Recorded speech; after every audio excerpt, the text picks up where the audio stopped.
नमस्कार दोस्तों, मैं हूं रंजित कुमार और आज की कहानी छत्तीसगढ़ के बिलासपुर देवरी गोदवाज बोर्ड कॉलोनी की है।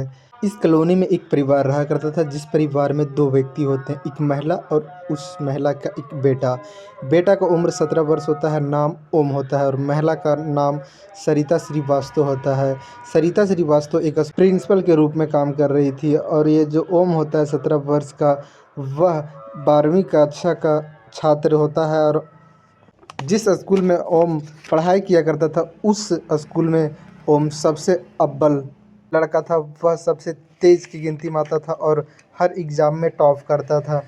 19 मार्च का दिन था। संगीता श्रीवास्तव पूजा करने के लिए मंदिर जा रही थी और उसका बेटा जो ओम होता है वह घर पे ही होता है। जैसे ही संगीता श्रीवास्तव अपना घर से निकल रही थी, वैसे एक महिला उसका घर के गेट के सामने आती है। संगीता श्रीवास्तव जब उसको देखती है तो बोलती है कि तुम कौन हो? तो वह महिला बोलती है कि हम ओम का टीचर हूँ और ओम से कुछ बात करना है। जल्दबाजी में होती है संगीता श्रीवास्तव और वह वहाँ से निकल जाती है पूजा करने के लिए मंदिर। लेकिन संगीता श्रीवास्तव को आने में काफ़ी देर हो जाता है। वह शाम के वक्त मंदिर से लौटती है। जब घर लौटती है तो देखती है कि साहब घर का दरवाज़ा खुला हुआ है। वह अपना बेटा ओम पर गुस्सा होती है, लेकिन जब संगीता श्रीवास्तव घर के अंदर जाती है और अपना बेटा को आवाज़ लगाती है, बेटा कहीं से आवाज़ नहीं देता है। उसके बाद संगीता श्रीवास्तव बेटा के कमरा में जाती है और जब कमरा में जाने के बाद पंखे की ओर देखती है तो पंखे पर उसका बेटा एक फंदे से लटक रहा था। संगीता श्रीवास्तव यह दृश्य देखकर अपना होश खो बैठती है और काफ़ी चीखने चिल्लाने लगती है। पड़ोसी लोग वहां आते हैं, देखते हैं, उसके बाद उस फंदे को काटते हैं, नब टटोलते हैं तो कुछ लोग को लगता है कि अभी भी सांस चल रहा है। उसके बाद उसे अस्पताल लेके जाया जाता है, लेकिन जब चेक करता है डॉक्टर तो उसे मृत घोषित कर देता है। उसके बाद डॉक्टर के द्वारा पुलिस को खबर किया जाता है। पुलिस आती है और उसे कब्जे में लेती है, बॉडी को पोस्टमार्टम में के लिए भेज देती है और इधर पुलिस संगीता श्रीवास्तव से पूछताछ करने लगती है। लेकिन संगीता श्रीवास्तव का इकलौता बेटा था, जिस वजह से वह काफ़ी चीख रही थी, काफ़ी रो पटक रही थी और पुलिस को कुछ बता नहीं पा रही थी। पुलिस संगीता श्रीवास्तव को नॉर्मल होने का इंतज़ार कर रही थी और पुलिस फिर ओम के कमरे में जाती है और तलाश करती है, लेकिन ओम के कमरे में कुछ नहीं मिलता है। बस एक मोबाइल था जो स्टैंड में लगा हुआ था और वह वीडियो बन रहा था उस मोबाइल से।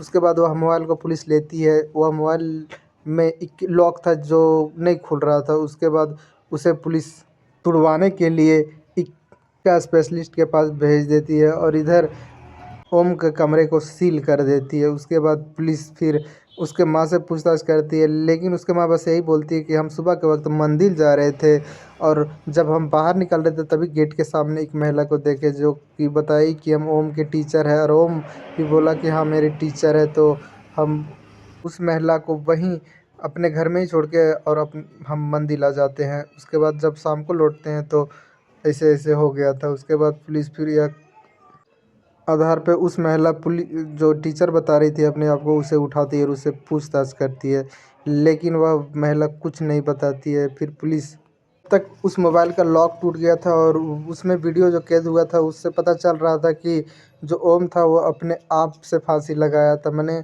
खुद से लगाया था, उससे कोई जबरन नहीं। उस वीडियो में कोई दिख नहीं रहा था। उसके बाद पुलिस को पता चलता है कि उसके दोस्त के मोबाइल में एक एसएमएस गिरा है। वह एसएमएस में सुसाइड के बारे में लिखा हुआ था कि वह जो ओम है वह क्यों सुसाइड किया।